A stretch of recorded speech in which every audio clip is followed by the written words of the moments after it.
D'aussi loin que je me souvienne, le principal rival du Barça a toujours été le Real de Madrid. Des discussions incessantes sur qui était le meilleur des deux clubs durant des décennies, renforcées par le recrutement de Cristiano Ronaldo et sa propre rivalité avec Lionel Messi. Pour sa part, le PSG a toujours eu comme ennemi l'Olympique de Marseille.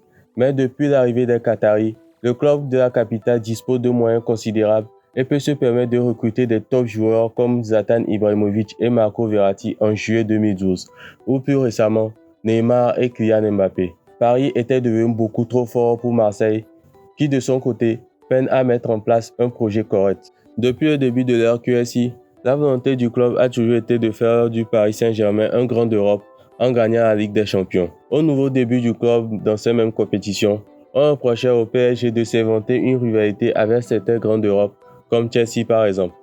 Avant la dure confrontation de la remontada, le PSG a été éliminé par le Barça 2 fois en quart de finale de LDC, lors de l'édition 2012-2013, mais aussi de l'édition 2014-2015. Les relations entre les deux clubs étaient correctes jusqu'au 14 février 2018, la nuit du 4-0, un score qui garantissait une qualification à coup sûr au PSG pour le tour suivant. C'est alors que le respect a laissé place à une vague de moqueries envers le Barça. Le summum était cette vidéo.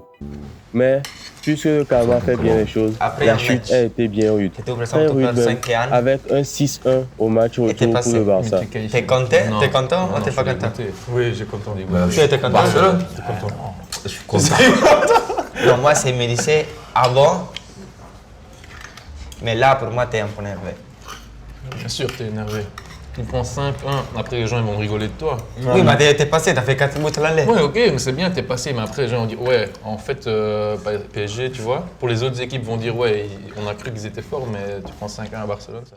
Mais, puisque le karma fait bien les choses, la chute a été bien rude. Très rude même, avec un 6-1 au match retour pour le Barça. Cette fois-ci, les moqueries étaient adressées vers les supporters et les joueurs du PSG.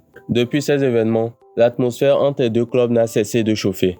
On se souvient tous du feuilleton Verratti, les nombreuses tentatives pour faire venir le milieu italien en Catalogne contre l'avis de la direction parisienne.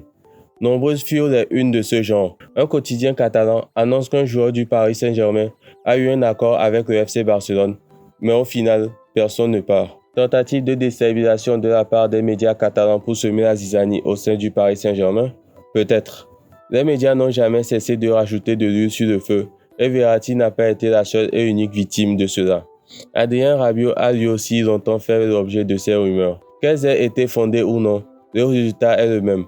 Elles n'ont fait qu'attiser une rivalité croissante entre un cadre européen en la personne du FC Barcelone et celui que ces mêmes cadres européens ont commencé à craindre, le Paris Saint-Germain. Comment ne pas évoquer l'affaire, si ce n'est le feuilleton Neymar, qui a définitivement fait voler en éclats le peu des restes de rapports cordiaux entre Paris et Barcelone.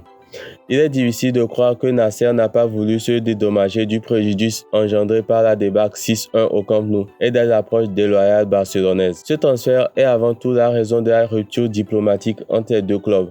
Même le président de la Liga, Javier Tebas, est venu se mêler des relations entre les deux clubs en allant jusqu'à critiquer publiquement le PSG. Bien que le feuilleton Neymar continue encore malgré sa récente prolongation, on dénombre de nombreuses batailles sur les mêmes dossiers, comme De Jong, qui était tout proche de rejoindre le PSG mais fauché bien avant par Bartomeu, et plus récemment, Wijnaldum dans le sens inverse. La rivalité existe bel et bien, et il est clair que même si le PSG n'a pas encore gagné la LDC, elle est devenue un grand d'Europe.